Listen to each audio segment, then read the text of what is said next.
കേരളത്തിൽ ഇപ്പോൾ പ്രധാനമായി ചർച്ച ചെയ്യപ്പെട്ടുകൊണ്ടിരിക്കുന്ന ഒരു വിഷയം ജമാഅത്ത് CPM അഭിപ്രായ ഭിന്നതയും അവർ തമ്മിലുള്ള പോരുമാണ് എന്ന് നമുക്കറിയാം.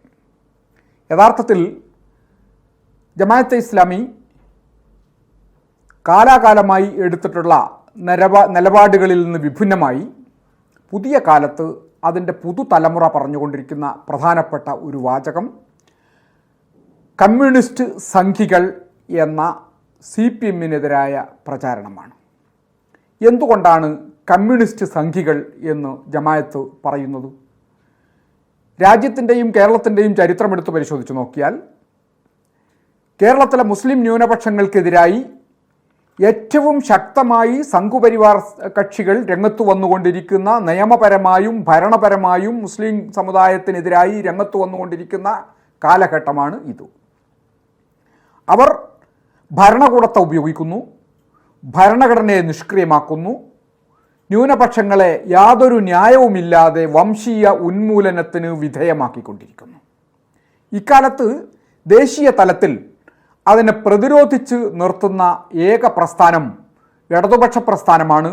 അതിന് നേതൃത്വം കൊടുക്കുന്നത് കമ്മ്യൂണിസ്റ്റ് പാർട്ടികളുമാണ് എന്ന് നമുക്ക് അറിയാം.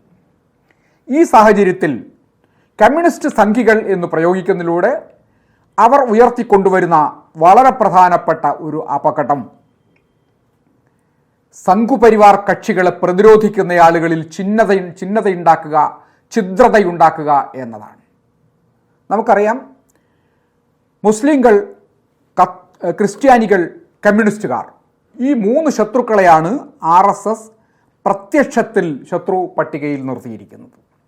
ക്രിസ്ത്യൻ സമൂഹത്തെ കൂടെ നിർത്താൻ അവരിൽ ഒരു വിഭാഗത്തെ ഒപ്പം കൂട്ടാനുള്ള വളരെ പ്രധാനപ്പെട്ട നീക്കങ്ങൾ ദേശീയ തലത്തിലും സംസ്ഥാന തലത്തിലും നടന്നുകൊണ്ടിരിക്കുന്നു എന്ന് നമുക്കറിയാം.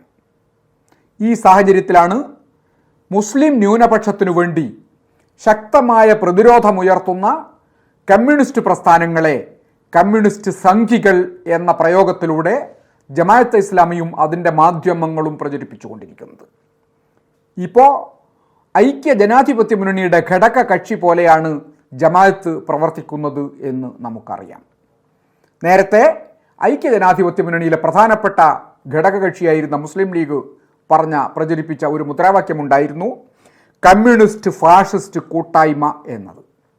കമ്മ്യൂണിസ്റ്റ് ഫാഷിസ്റ്റ് കൂട്ടായ്മ എന്ന പ്രചാരണം സംസ്ഥാന വ്യാപകമായി നടന്നുകൊണ്ടിരിക്കുന്നതിനിടയിലാണ് ദേശീയ തലത്തിൽ CAA NRC വിവാദം കൊടുമ്പിരിക്കൊണ്ടിട്ടുണ്ടായിരുന്നത്. അക്കാലത്ത് അതിനെതിരായി പ്രതിരോധിക്കാൻ, ദേശീയ തലത്തിൽ പ്രതിരോധിക്കാനും പ്രചാരണം നടത്താനും പൊതുസമൂഹത്തെയും മതനിരപേക്ഷ വിഭാഗങ്ങളെയും അണിനിരത്താനും മുൻകൈയെടുത്തിട്ടുണ്ടായിരുന്നത് കമ്മ്യൂണിസ്റ്റ് പാർട്ടികളായിരുന്നു എന്നത് ചരിത്രമാണ്. ആ ചരിത്രം ഇന്നും ആവർത്തിക്കുന്നു. അവർ പ്രതിരോധ കോട്ട തീർത്ത് മുന്നോട്ട് പോകുന്നു.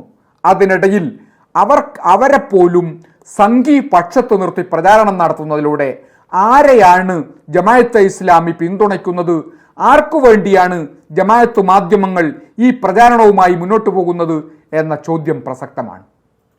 ഈ ചോദ്യത്തിന് നമുക്ക് ലഭിക്കുന്ന പ്രധാനപ്പെട്ട ചില ഉത്തരങ്ങൾ UDF എന്തു പറയുന്നോ അതുപോലെ ആ പ്രചാരണം ഏറ്റെടുത്ത് നടത്താനുള്ള ചുമതല ഏറ്റെടുത്തിരിക്കുന്നു ജമാഅത്ത് മാധ്യമങ്ങളും ജമാഅത്ത് ഒപ്പം നിൽക്കുന്ന രാഷ്ട്രീയ പ്രസ്ഥാനം ഉൾപ്പെടെയുള്ളവർ എന്നതാണ് യാഥാർത്ഥ്യം. ഇതുയർത്തുന്ന ഏറ്റവും വലിയ അപകടം ദേശീയ തലത്തിലും സംസ്ഥാന തലത്തിലും സംഘപരിവാറിനെയും അവരുടെ വംശീയ ഉന്മൂലന സിദ്ധാന്തത്തെയും പ്രതിരോധിക്കുന്ന ഒരു വിഭാഗത്തെ നിഷ്ഫലമാക്കുകയോ നിഷ്ക്രിയമാക്കുകയോ അവരെ ഇല്ലായ്മ ചെയ്യുക എന്ന വളരെ പ്രധാനപ്പെട്ട ഒരു ഉത്തരവാദിത്വം അറിഞ്ഞോ അറിയാതെയോ ജമാഅത്ത് സംഘങ്ങളും നിറവേറ്റുന്നു എന്നത് വേദനാജനകമാണ്. ഇത് തിരിച്ചറിയപ്പെടേണ്ടതാണ്. ഈ ഒരു സാഹചര്യത്തിൽ ജമാഅത്തെ ഇസ്ലാമിയും അവരുടെ മാധ്യമങ്ങളും ഒരുമിച്ച് നിന്നുകൊണ്ട് കമ്മ്യൂണിസ്റ്റ് പ്രതിരോധ കോട്ടയെ തകർക്കാൻ, അവരെ ദുർബലപ്പെടുത്താനും നടത്തുന്ന ഇത്തരം ശ്രമങ്ങളെ ഇന്ത്യയിലെയും കേരളത്തിലെയും മതനിരപേക്ഷ പ്രസ്ഥാനങ്ങൾ അതിശക്തമായി പ്രതിരോധിക്കുക തന്നെ ചെയ്യും എന്ന കാര്യത്തിൽ സംശയമില്ല. ആ പ്രതിരോധം കേരളത്തിലെ പൊതുസമൂഹം ഏറ്റെടുക്കും, രാജ്യത്തെ പൊതുസമൂഹം ഏറ്റെടുക്കും. ന്യൂനപക്ഷങ്ങൾക്ക് വേണ്ടിയുള്ള പ്രചാരണം എന്ന വ്യാജേന ഇവർ നടത്തുന്ന പുതിയ പ്രക്രിയകളെ പ്രതിരോധിക്കാനും അതിനെ ഇല്ലായ്മ ചെയ്യാനും രാജ്യത്തെ മുഴുവൻ മനുഷ്യസ്നേഹികളും മതനിരപേക്ഷ കക്ഷികളും ഒറ്റക്കെട്ടായി രംഗത്തു വരിക തന്നെ ചെയ്യും എന്ന കാര്യത്തിൽ സംശയമില്ല.